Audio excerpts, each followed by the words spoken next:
What's going on, guys? Welcome to my channel, and today we are going to talk about program development.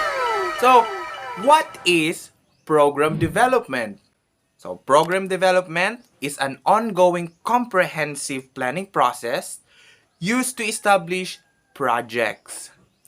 So, quality program development is supported by a well thought out and documented plan of action. So, in program development, it emphasizes planning. So, wala nang paligoy-ligoy pa. When we talk about program development, it leads to planning. So, magpaplano. Ano ba yung mga plano na ito? So, planning, no? Planning is an important step in the program development process. So often, we hear program planning, we think of a lengthy formal documents filled with statistics, charts, and technical reports. But in actual fact, planning can be simple or complex as we desire. So, kung gusto mo ng mahirap na plano, you can do it. Kung gusto mo yung mas madali lang, and then nakaka-learn naman yung bata, so doon ka. So, depende yan sa kung ano yung gusto natin. Whether our planning will be complex, whether our planning will be simple lang.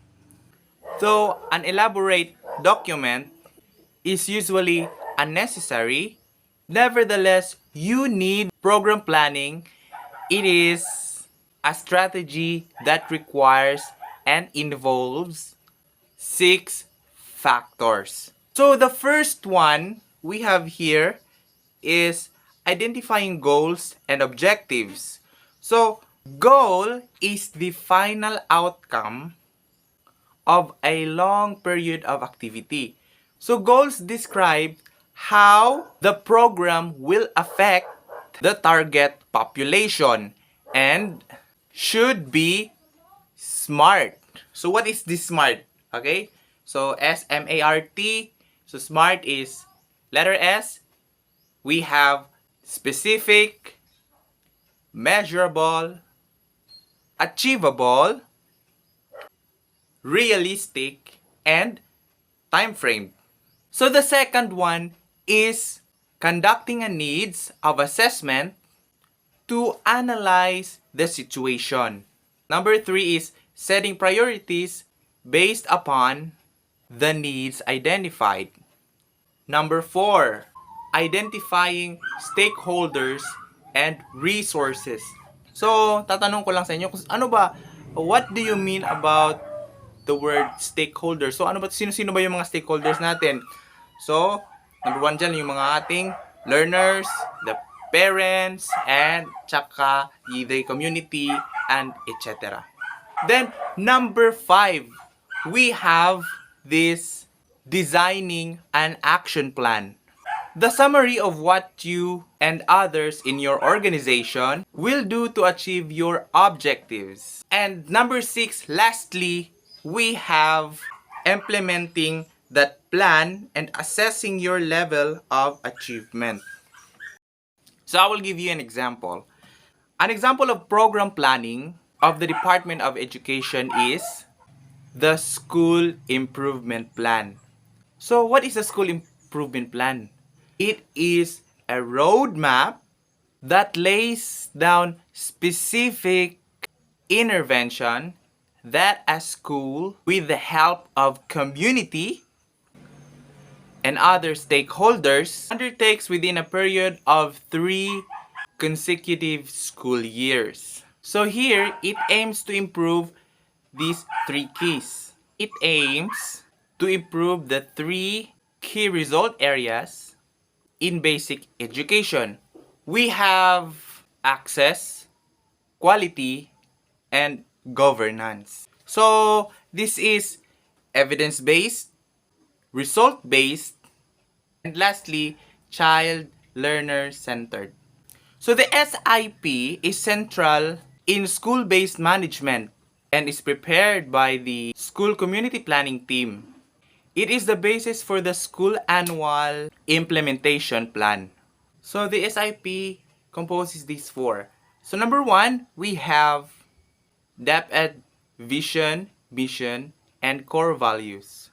And number two, we have school's current situations, the community profile, data, and the school profile or data. Situations of learners in access and quality. Number three, planning worksheet where priority improvement areas, general objectives, root causes, and time frame are stated.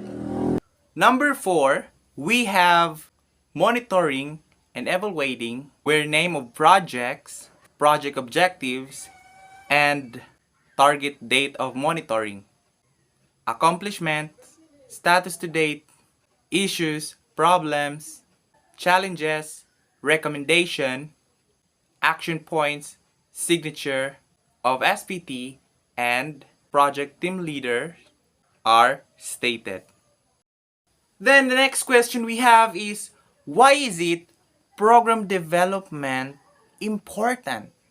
Program development is essentially a roadmap, an action plan that provides needed to develop and build effective community programs. As an action plan development program is an ongoing and continuous process.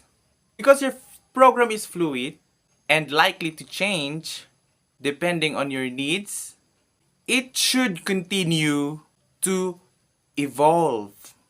As we are charting the course for a change, program development allows us to document each action or stop so that we are able to conduct needed assessment and determine areas where modification may be needed.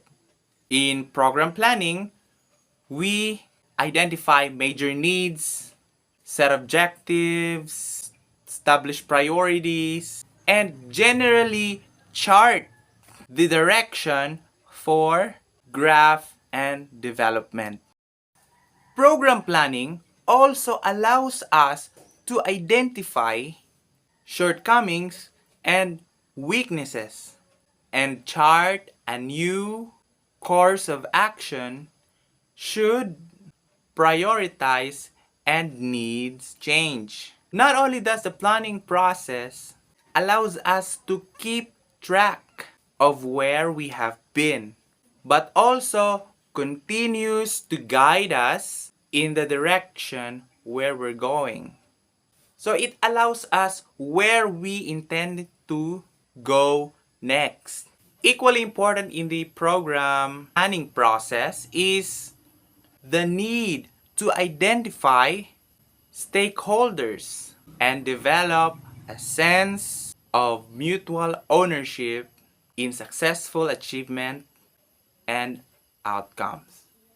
So I hope you learned a lot from my video. I hope you guys like it, and have a good day and see you next time.